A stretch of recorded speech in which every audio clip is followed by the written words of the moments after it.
I want to talk about 2016 and event that happened in 2016 where teams or individual benefited off of it. In 2016, Real Madrid won the Champions League, Portugal won the Euro, and Cristiano Ronaldo ended up winning the Ballon d'Or. In 2016, Steph Curry was a second time unanimous MVP. The Cleveland Cavaliers won the NBA championship, and LeBron James won the Finals MVP. And in 2016 as well, um, Donald Trump won the presidential election. What I wanted to say is Portugal sort of did not deserve to go to the knockout stage because normally in the group stage, team that finish first and second place are the one that goes to the knockout stages. Because when you look at the history of the Euro, it is quarterfinals, semifinals, and finals. But in 2016, during the tournament, during when group stages started to be played out, um, they changed the rules and allow some team in the round of 16 to go to the knockout stage, and then added an extra round of 16, um, quarterfinals, semifinals, and finals. But to Portugal credit, they faced whoever was in front of them in the 2016 Euro, and then they beat them, and then they managed to win the Euro without the star player Cristiano Ronaldo.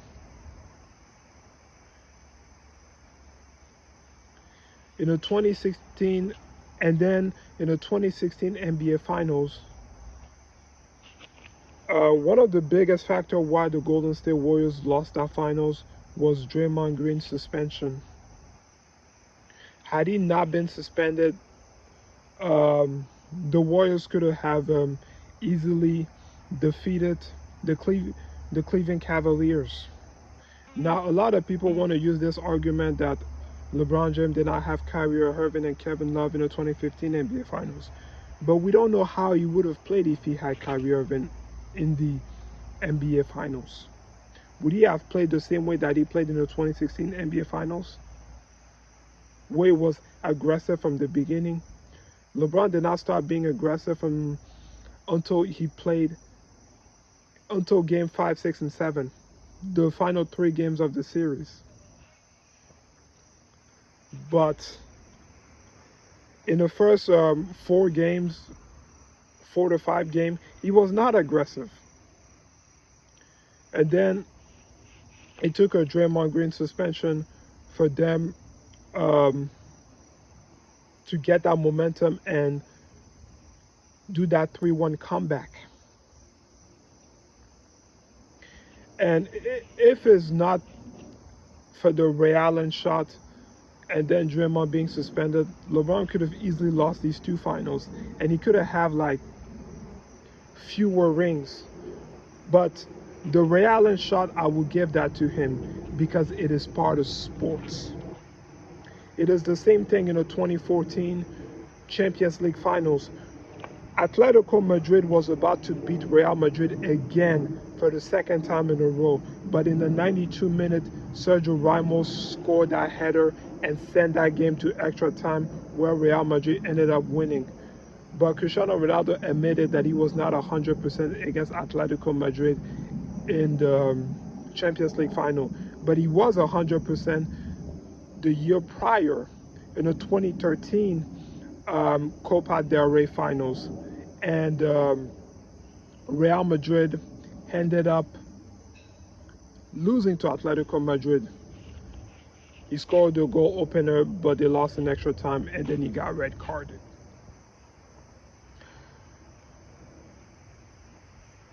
And then when you look like the 2016 general election, Donald Trump single-handedly defeated all his challenger in the Republican primary. Even though Ted Cruz did really well, he won 11 contests. When Ronald Reagan defeated his vice president, George H.W. Bush, in a Republican primary, George H.W. Bush won like 9 contests against Ronald Reagan.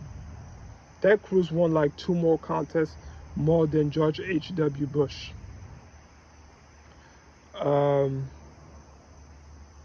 So I just wanted to say that each of these events that happened, Portugal winning the Euro, Ronaldo winning the Ballon d'Or, the Cavs winning the NBA championship, and Portugal,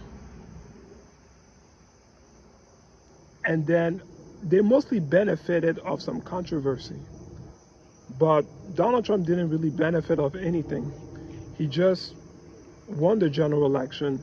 It's the Electoral College that decide who's the president, not the popular vote. But you fast forward to 2024, he won the popular vote, and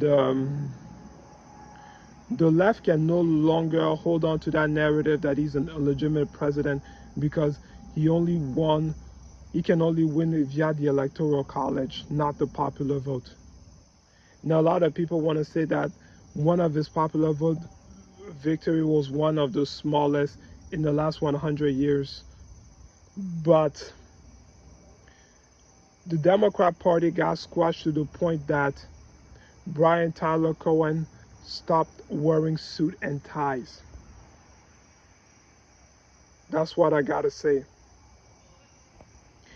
And one more thing I want to add, my country also did benefit. When my country won the AFCON in 2024, they benefited off of the same thing that Portugal benefited, which is rules changed during when the group stages started to be played, where teams in a group stage who finished third place is allowed to go on to the knockout stages. That's all I gotta say.